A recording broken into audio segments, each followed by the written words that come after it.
आपल्या भागात बाळूमामांच्या मेंढ्या आलेल्या आहेत असं समजल्यावर सगळे लोक धावत जातात ह्या मेंढ्या कशा आहेत ह्या पाहण्यासाठी. खरंच आम्हालाही कळलं की मामाचं जे तळ आहे ते आमच्या भागात उतरलेलं आहे.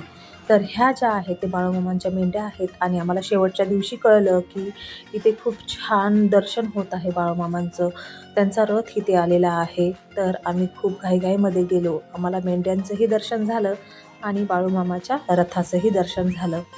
खूप छान भावनिक वातावरण होतं. आता ह्या ज्या मेंढ्या आहेत त्या पुढे वडगाव येथे निघालेले आहेत. तर तुम्ही बघू शकता मस्त खूप छान पद्धतीने त्यांचा भंडाराही देत आहेत आणि खूप छान दर्शनही होत आहे.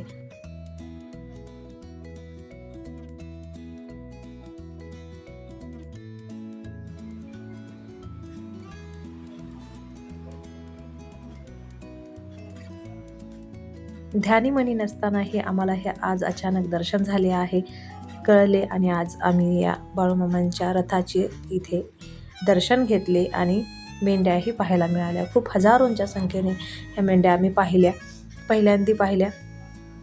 आता पुढचा मुक्काम वडगाव येथे होणार आहे. ज्यांना इच्छा आहे ते तिथे जाऊ शकतात.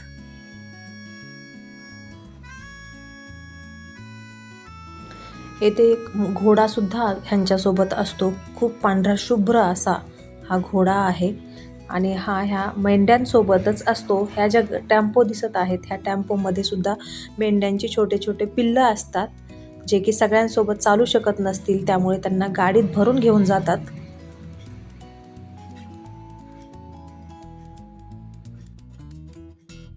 खूप छान आध्यात्मिक असं हे वातावरण दिसत होतं. खूप छान त्यांच्या घंट्या वाजत होत्या. मेंढ्या खूप मस्त आहेत आणि दर्शन